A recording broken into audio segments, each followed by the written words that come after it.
வணக்கம். சற்று முன் வெளியான முக்கிய பரபரப்பான தகவல்கள். நாளை தமிழகத்தில் 5 மாவட்டங்களில் கனமழைக்கு வாய்ப்பு. வானிலை ஆய்வு மையம் தகவல். இதை பற்றி தகவல்களை தான் இந்த வீடியோவில் பார்க்க போகிறோம். கீழே இருக்கிற ரெட் கலர் பட்டனை கிளிக் பண்ணி சப்ஸ்கிரைப் பண்ணிக்கோங்க. பக்கத்தில் இருக்கிற பெல் ஐக்கானையும் மறக்காமல் கிளிக் பண்ணி வச்சுக்கோங்க. அப்போ தான் நான் ரெகுலராக வீடியோ போகிறது உங்களுக்கு நோட்டிஃபிகேஷனாக வந்து சேரும். வாங்க வீடியோக்குள்ளே போகலாம். மறக்காமல் லைக் பண்ணிக்கோங்க.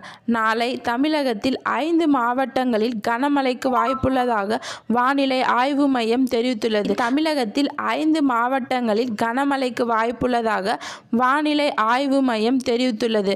தெற்கு கடலோர ஆந்திர பிரதேசத்தில் கடலோர தமிழக வழியாக வங்க இலங்கை வரை ஒரு வளிமண்டல கீழடுக்கு சுழற்சி நிலவுகிறது. அதேபோல தென்னிந்திய பகுதிகளில் மேல் ஒரு வளிமண்டல மேலடுக்கு சுழற்சி நிலவுகின்றது.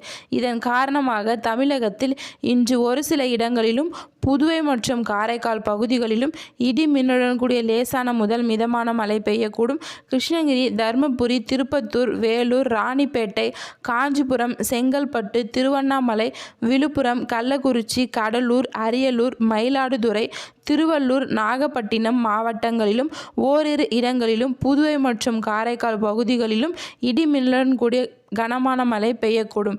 நாளை வட தமிழகத்தில் ஒரு சில இடங்களிலும் தென் தமிழகத்தில் ஓரிரு இடங்களிலும் புதுவை மற்றும் காரைக்கால் பகுதிகளிலும் இடி மின்னலுடன் கூடிய லேசான முதல் மிதமான மழை பெய்யக்கூடும். தருமபுரி, கிருஷ்ணகிரி, திருப்பத்தூர், ஈரோடு மற்றும் சேலம் மாவட்டங்களில் ஓரிரு இடங்களில் கன முதல் மிக கனமழையும் பெய்யக்கூடும். நாளைய மறுதினம் ஆகஸ்ட் 10ஆம் தேதி தமிழகத்தில் ஓரிரு இடங்களிலும் புதுவை மற்றும் காரைக்கால் பகுதிகளிலும் இடி மின்னுடன் கூடிய லேசான முதல் மிதமான மழை பெய்யக்கூடும்.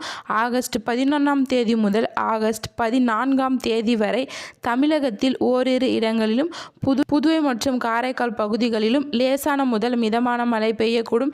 இன்று சென்னை மற்றும் புறநகர் பகுதிகளை பொறுத்தவரை வானம் ஓரளவு மேகமூட்டத்துடன் காணப்படும். நகரின் ஒரு சில பகுதிகள் இடி மின்னலுடன் கூடிய லேசான முதல் மிதமான மழை பெய்யக்கூடும். நன்றி, வணக்கம்.